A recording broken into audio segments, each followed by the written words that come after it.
नमस्कार, आप देख रहे हैं अब तक टीवी चैनल। हमारे संवाददाता संतराज यादव ने जनपद गोरखपुर से जानकारी देते हुए बताया कि आज गीडा स्थित पूर्वांचल के विख्यात आईटीएम कॉलेज में आज एक प्रेस कॉन्फ्रेंस के माध्यम से शिक्षा जगत से जुड़ी महत्वपूर्ण विषयों पर चर्चा की गई।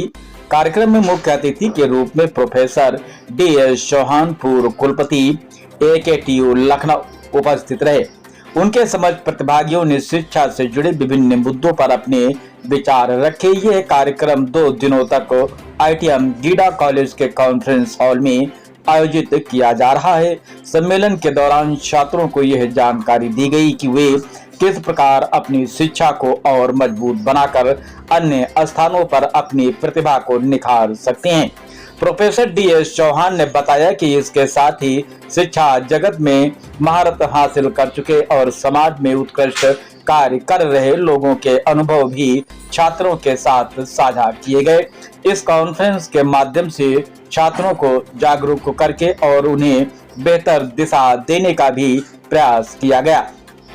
कार्यक्रम में बड़ी संख्या में छात्र छात्राओं ने भाग लिया और विशेषज्ञों से मार्गदर्शन भी प्राप्त किया।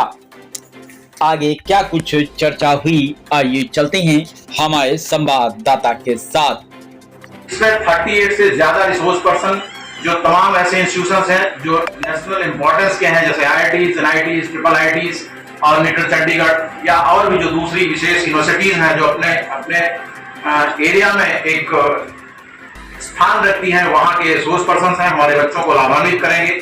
300 से ज्यादा रिसर्च पेपर बच्चों ने यहाँ पर अभी तक दर्ज कराए हैं और मिनिमम 800 के आसपास बच्चा जो हमारी गिनती में है यहाँ पार्टिसिपेंट है। इस सर ने जब संस्थान यहाँ UPT की स्थापना करी थी तो सर ने बताया कि संस्थान कर्नाटका में हुआ करते थे। हमने वो दिन देखा है कि किसी को कर्नाटका में एडमिशन मिल जाता था और किसको कर्नाटका जाने के लिए सक्षम नहीं होता था, तो अगला प्रयास करता था कि हम टेस्ट पास करेंगे और एडमिशन लेंगे।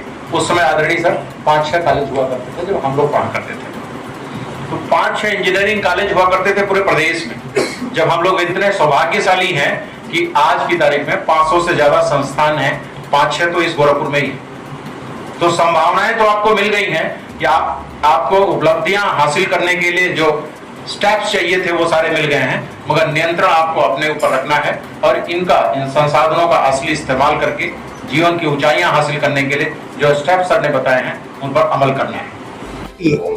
गुरु गोरक्षनाथ की योग स्थली आप गोरखपुर पर जा रहे हैं, खासतौर से पूर्वांचल का मशहूर कॉलेज है और बच्चों को आज आप ज्ञान देने के लिए आए हैं, बच्चों के भविष्य को उज्जवल बनाने का रास्ता प्रशस्त करने आए हैं। क्या कुछ है आज?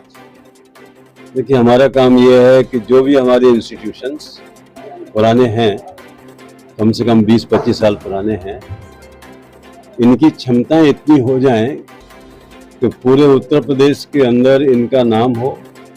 और ये रीजनल जो आजकल बच्चे हैं ना, बहुत बड़ी संख्या में, हर जिले में बच्चों की संख्या बड़ी है, जो मेधावी छात्र हैं वो यहाँ आए और उनके ज्ञान का विकास इतना हो कि पूरे विश्व में वो योगदान दे सके। किसी प्रकार की कुंठा उनके दिमाग में न रहे कि भाई हमको ये नहीं आता, ये नहीं आता। और इस इंस्टीट्यूशन को मेरा ये आग्रह भी है कि कॉन्फ्रेंस के बाद में भी यदि कोई कुछ रिकमेंड करता है इस सब्जेक्ट के, यहाँ पर एक्सपर्ट्स हैं, उनको आप बुला लीजिए, इसलिए छात्रों का विकास होगा, शैक्षणिक विकास होगा। क्योंकि आज हमारी चुनौतियाँ बहुत बड़ी हैं। आज तो हर आदमी जो है 4 दिन बाद दूसरा ज्ञान सामने आ जाता है। नॉलेज का जो साइकिल है वो धीमे धीमे बहुत जल्दी चेंज हो रहा है और इसलिए बच्चों को बहुत अप टू डेट होना आवश्यक है। और इनको अभी 5 कम से कम दशकों तक सर्विस भी करनी होगी, तो ज्ञान ऐसा हो कि 5 दशक तक उनको जंप कर सके। सर, आप पुराने व्यक्ति हैं और पहले की शिक्षा में और आज की शिक्षा में क्या अंतर है? देखिए, वो तो सबके सब मूल, जैसे फंडामेंटल होता है ना, जो नीम के पत्थर होते हैं, वो तो वैसे हो गए। वो सब जो है आज इनको, हाँ, ये उसके ऊपर खड़े हो सकते। उनको जानने की जरूरत नहीं है, उनको पहचानने की जरूरत भी नहीं है, लेकिन उसके बिना भी देश में इतना वातावरण है कि आप बीच में से भी लेके चलोगे। अब जैसे पहले अर्थमेटिक्स पढ़ाया जाता था, उसकी पढ़ने की जरूरत नहीं है, वो तो ऑटोमेटिक आपको आ जाएगा जब इन सबको पढ़ना और फास्ट आ जाएगा। इतनी जल्दी आएगा कि आप, क्योंकि हर वातावरण चेंज हो गया ना, वो घर घर में। अब आप मोबाइल घर में है, आप दुनिया भर की टाइपिंग कर रहे हैं, बस केवल आपको ये देखना है कि टाइपिंग हो रही है, इसके पीछे मशीन कौन सी है, कंप्यूटर के जो लॉजिक्स कौन से हैं, इसका आर्किटेक्चर क्या है, इसमें कोई परिवर्तन होगा, मेमोरी इसकी कैसी है, रिट्रीवल कैसा है डाटा का, डाटा कैसे जाता है, कैसे रहता है वहाँ, बदलता तो नहीं है, और बदलता है तो उसको हम कैसे रोकें। जैसे हम मान लो कोई पार्ट खराब हो जाता है तो उसके कारण से हमारा स्टोर डाटा भी तो खराब हो जाएगा। तो ये सारे के सारे अध्ययन इनको करने पड़ेंगे। और आज के विश्व में क्या है, हर आदमी चाहता है ऑटोमेशन, हर चाहता है कि मैं दूर बैठ करके भी उस व्यक्ति के पास रहूं। ये जो दो हमारी अभिलाषाएं हैं, हम किसी से दूर न रहें और हम चाहते हैं कि जो हम चाहते हैं वो हो जाए।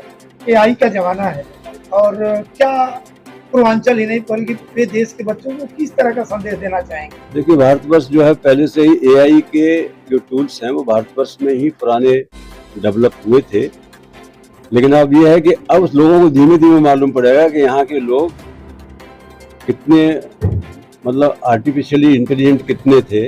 आप किसी से कोई बात करिए और बता दीजिए कि मुझे जुकाम हो गया, तो आपको 50 आदमी तो वैसे बिना डॉक्टरी पढ़े बता देंगे ये करना है। तो हमारे यहाँ पर ज्ञान जो है सबके पास में है, हो सकता है उसका डीप अध्ययन नहीं किया हो। इन सब को क्या है कि अब उन चीजों को संकलित करके विश्व के लेवल पे ले जाना।